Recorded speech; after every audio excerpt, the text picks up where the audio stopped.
The best freaking intro song to a concert or a show, yet it wasn't the first song on the album. That's weird, right? It would have been great. Yeah, I'm sure we've discussed that before. How, like, the view that people have of how 90125 could begin with side 2 and then do side 1. But Trevor Horn insisted you got to open with the hit. It worked for them. It did, but they could have opened with this and the radio play still would have done what it had done and it still would have accomplished what it had accomplished. So anyhow, we're not here to talk about that. Yeah, I mean, thankfully people can make their own like YouTube playlists or whatever, so do what they want. Yeah. But yeah, I'm Steven. This is Dan. We're the hosts of Yesshift, this podcast about Yes, its band members and prog rock. And on this episode, we are reviewing Melancholia, the latest piano album from Rick Wakeman. It just came out yesterday. And just a little update. We were going to have Adam Parrish on here. He also plays keyboards, and he's assisted as part of Rick's crew at some point. And he also saw, I think, a couple, or at least one of the most recent shows, and he's played with Gordon Giltrap, but we're rescheduling with him. We're still... Because he saw a couple Drum Talk TV episodes and said, yeah, I'm not doing this. Yeah, but no, something came up on his end, so we're rescheduling. We have to look into a couple things, and we'll make it happen. But in the meantime, by the way, yeah, he's a great keyboard player and a great piano player and just a really sweet guy. I'm really looking forward to having Adam on. Yeah, definitely. It's gonna be fun. Yeah, really great guy.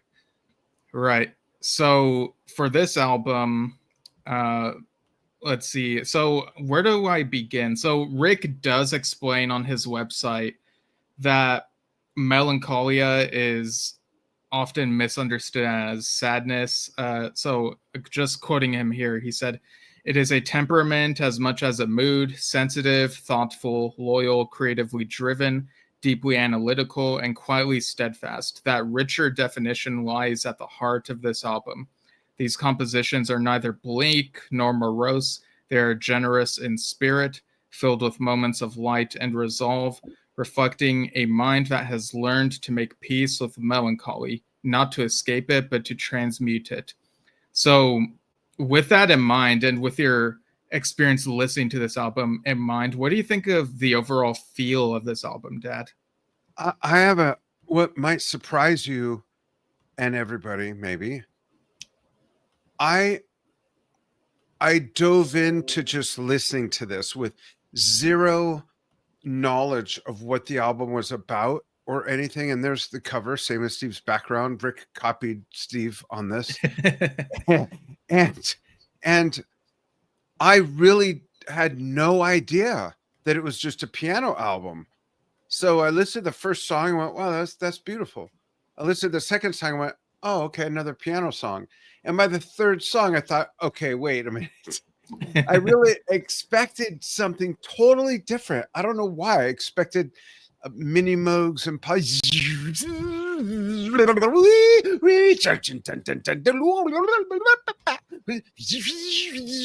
I don't know why, but I got to tell you, I got to The Morning Light, and immediately, like, all the songs are great, all the songs are beautiful, all the soundscapes are gorgeous. Even though it's all piano, I can say they are soundscapes. But I got to The Morning Light, and something about that one just grabbed me right away. In fact, I paused it and I looked at it, and at 7 seconds, by 7 seconds, this is my favorite song.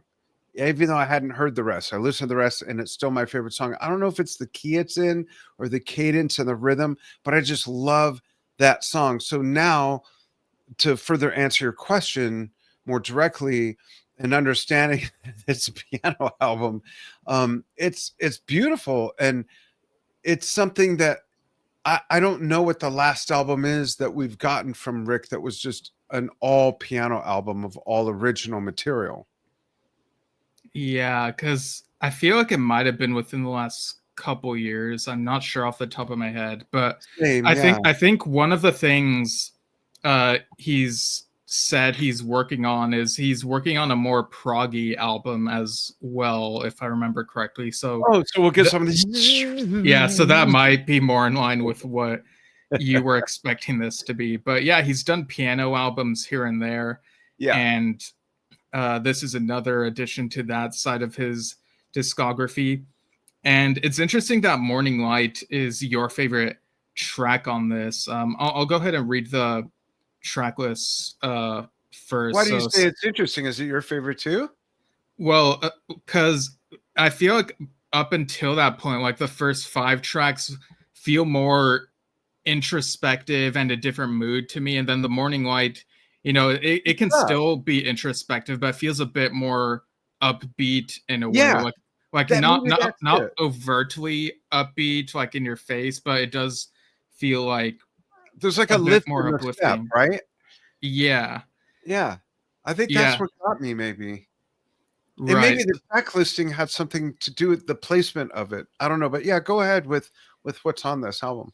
Yeah, so we got Sitting at the Window, Reflection. So we start off with a couple things that remind me of Glass right away with those titles. And then we have Pathos, Dance of the Ghosts, Alone, The Morning Light, Garo, All in the Mind, Sea of Tranquility, Missing, Watching Life, and Melancholia.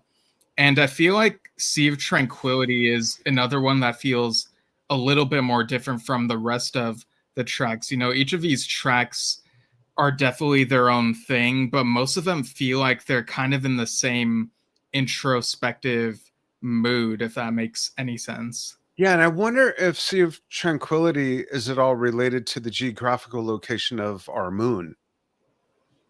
Oh, is there like some Yeah, there's location a associated with that? yeah, there's an area of our moon called the Sea of Tranquility.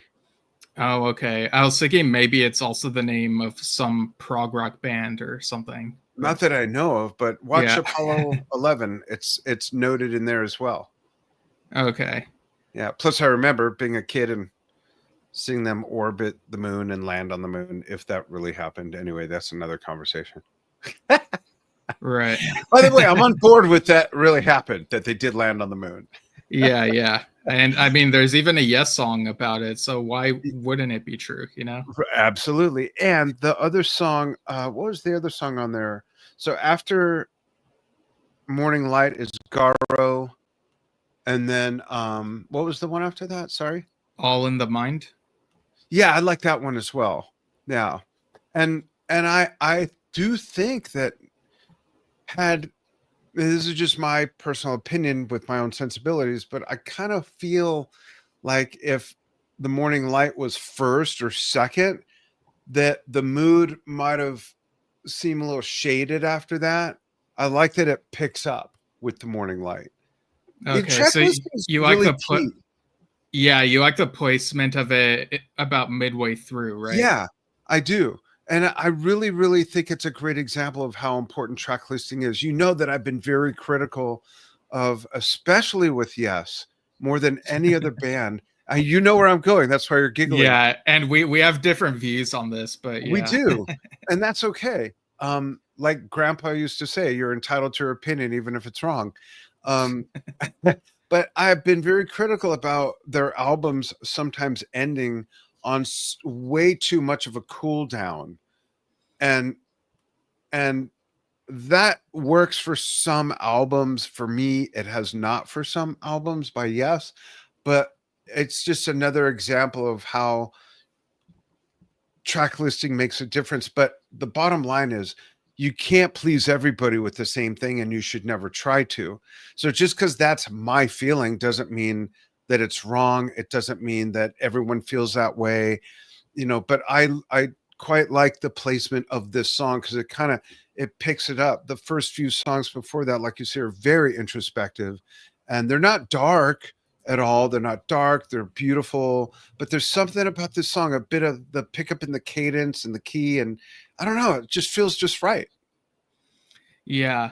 And I feel like it made for some really good morning listening for me. You know, I didn't do anything crazy last night, but I woke up That's different. kind of feeling like I was aching. I don't know if it was the way that I slept, but you know, trying to take things slow in the morning, especially on a weekend morning when I'm trying to, you know, rest a bit after a busy week. I feel like this was the right album to listen to. You know, it's easier to take in, but you can also admire the beauty of it. Um, like I'm sure that people could put this on while they're doing other things, but I would invite people to Just at take least it give in. it a full close listen and get to know it first. Totally. That's interesting that you say what you said about the morning after last night, because I played a show last night in Phoenix Yeah. that was a benefit for the flooding that happened up here where we're based in Globe in Miami, Arizona. And I went with a guitar player. Got to give a shout out to Ruben Rooster Sanchez, who rode down there with me and we played together at this show. And when we got done packing up the truck, I looked at him. I said, no, we got out and we were walking into a restaurant like at 11:30 at night or something. And I said, man, I'm sore. And I said, but it's not from playing. It's from just packing up and lugging all this crap around. So I too was sort of like just worn out. I got home at like 12:30, 12:40, got to bed probably 1:15 in the morning. Then all the dogs, thank you very much. 3 of them are here, woke me up at 5. So I slept like 3.5, 4 hours and I was still feeling it. And then a bit later in the morning, I put on the album finally, to listen to in time for the show. And I did give it pretty much full attention. And you're right. It's one of those things where I don't think any album at first listen you want to listen to when you're preoccupied. I don't think that's fair, if that's even fair to say. I don't think it's fair to the music, fair to the artist. I think if you're going to listen to something for the first time, take it in, just like a new meal for the first time or meeting someone for the first time. You're not going to be distracted. You want to give them your full attention and, take in the vibe. And that does make a huge difference. I'm glad that you pointed it out, especially an album that is, shall I say, more focused, because it is a piano album. I don't even know how to explain how that concept of doing so is different than a full band. You should still give it full attention, but it's almost like listening to a one-on-one conversation, more focused than a panel of people talking, if you will. I don't know if I'm conveying what I'm. Yeah, I get what you're saying, because it's just Rick playing here, and so you want to think about how he's put all this together and the motions and all that stuff. So Yeah. I totally get what you mean. Yeah. What do you think of the artwork? We usually start with the cover and work our way in. Yeah, I was about to go there actually. I really like it. It feels different from some of the other album covers we've seen from him. This sort of painting style gets me a little nostalgic because it reminds me of some of the paintings we've had up in the house over the years, especially in like early childhood in Ventura. Oh, So interesting. Yeah. yeah, so I really like it. So, for those who don't know, it is basically a palette painting, meaning it wasn't done with a brush. It was done with a palette knife, where you put the paint on the canvas or you put it on a different surface and you scoop it with the flat palette knife. And then you basically paint it with literally a hard type of knife. My mother was an artist, and Steve is referring to some of her artwork, as well as some other artwork I inherited at the time from one of my grandparents. And yeah, if you scoot in even more, you can see that detail. There's no brush strokes. It's a palette knife. And my mother used to use that technique from time to time. And it gives a whole different vibe. And Yeah, just looking more closely, I notice how the boat, you could very much look at it as just a line if you look super close, but yeah, it's amazing how abstract. when we look at the whole picture, we know it's a boat. We know that that's the intention, and there's an amazing, wonderful thing about it. Yeah, and I like that it's very, technically it's very monotone. There's one scheme of colors and that's it. Yeah. The sky is actually a bit of the outcast there, being a little bit more just plain grayish with a touch of blue. It's beautiful. And then the sea has more green in it and everything like that. I haven't shown this to Enja, my wife, who's a wonderful artist. I'd be curious on her take, but it's quite different from any other album cover he's done, whether by Roger Dean or photographs, or other things he's had. But it totally fits the theme, kind of like you alluded to. And it's there's motion in the stillness, if that makes sense, because you see the reflection of the sky in the water, and it's really interesting. It's different, very different. Yeah, I think for other albums, like especially in prog rock, we're not used to seeing these kinds of It's more works of classical art. art, or the Yeah, classical. so it's very fitting for this piano album in that sense. Yeah, good point. I'm Yeah. curious if anybody watching has heard this. It just came out yesterday as we're recording or live on the 18th. It came out yesterday, 17th October. Is that right? Yeah, it did. Wow. So it's pretty new. That might be the most newest release I've ever listened to since its release in a very long time. Yeah, I'm trying to think of some of the other stuff we've reviewed recently, because There's some stuff we've reviewed before it came out, now that I think of it. Yeah, well, I was thinking back to Portraits of Bob Dylan and Natural Timber, but those were re-releases, so I guess that's a whole other thing. But yeah, I do feel like it's been quite a while since we last reviewed like a super new release from anyone. And yes, I'd probably have to go back to our catalog and scroll and see like what it was. But yeah, this was a very enjoyable listen. I like the gentleness and introspective nature of it. Like Rick is just so good on the piano, Yeah, and for those watching on Drum Talk TV, first of all, thank you. And second of all, I want to just point out that there are no drums on this album. However, I'll also remind you that the piano is a percussion instrument. There you go. Yeah, I mean, in a way, if you pretend that fingers are drumsticks and the keys are like drums, and you got the hammers hitting the strings, which makes it a percussion instrument. Yeah, for sure. And but it's really a nice album. Yeah, and people can get this over on Rick Wakeman's website. In fact, let me screen share the website? some of the different products that are available here. So this is, let me just share this tab. Let me make sure I have the correct one. So the site is called rickwakeman'smusicemporium.com, and I'll show y'all in a moment what's on there. It's not a shed or a shack or a market or a marketplace. It's an emporium of everything Rick Wakeman. There you go. Okay, so you can see like the drink bottle and the bag and stuff, right? Yeah, so there are these products that have the cover art on them. There's a drink That's bottle. Pretty expensive. I'm surprised. A mug, a tote bag, a notebook. So wait, a puzzle, a jigsaw. Oh yeah, jigsaw puzzle. But wait a minute. We've given so much credit to the album art without mentioning who the artist is. Who's the artist? Yeah, I don't know. I was trying to figure it out, and I just don't know at the moment. That's interesting that it's not listed so simply.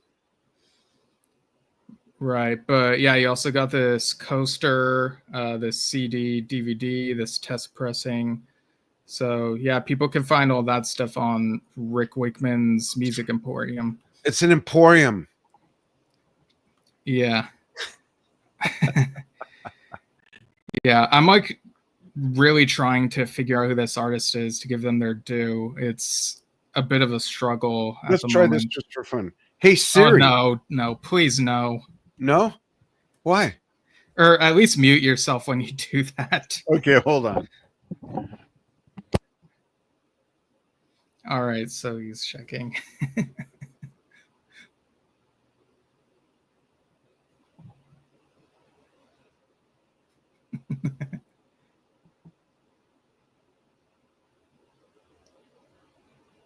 Did anything come up?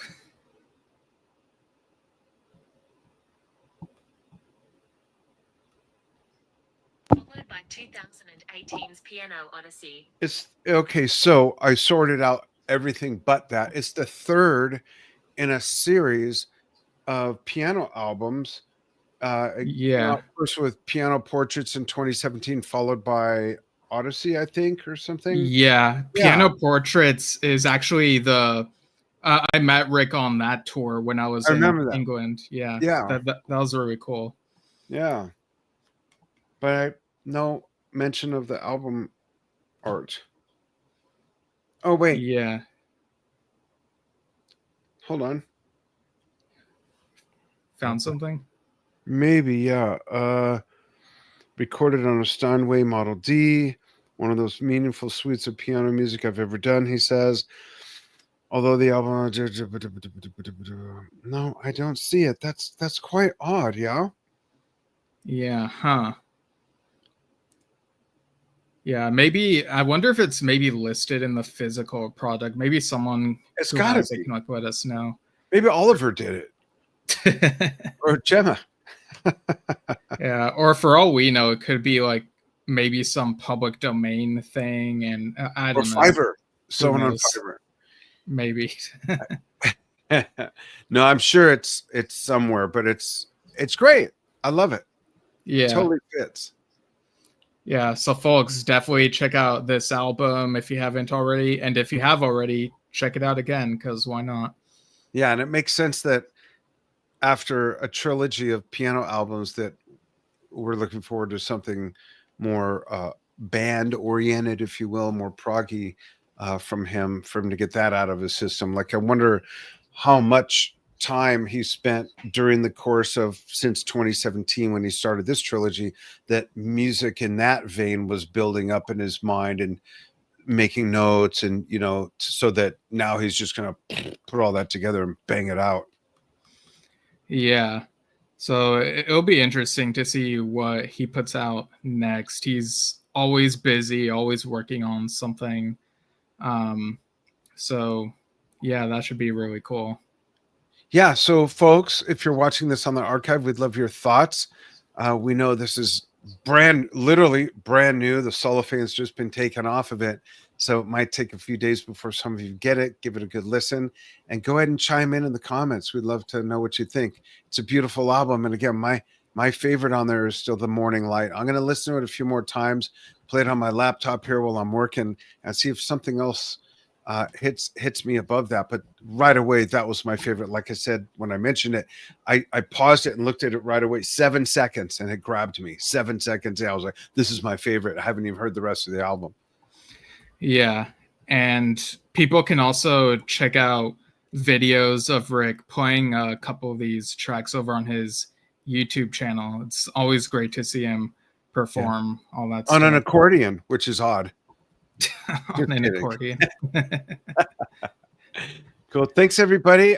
You can write us if you have questions, suggestions. We do take suggestions. We've gotten a couple great suggestions from fans for shows. You can write us at yesshiftpodcast@gmail.com. You can follow us audio only at anchor.fm/yesshift. Yeah, I didn't realize you were like waiting for me to say something, but no. And then you can watch us on Facebook and YouTube at Yesshift.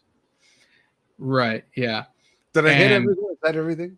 Yeah, I believe so. And I was trying to remind myself the name of the proggy album he's working on, and yeah, it is Return to the Red Planet, which is a sequel to the Red Planet. It comes out in April or May supposedly, so there you go. That's interesting. You got Journey to the Center of the Earth, Yeah, and Return to the Center of Red Planet. What should I call this one? Return to the Red Planet. No, yeah. Wonder how What's much effort wonder what else was on the list that got crossed off. yeah? What's next? Return to 1984 or something? I don't know. Funny stuff. Great album. Give it a listen. Let us know what you think. Thanks, everybody. Yeah. Thanks, everyone.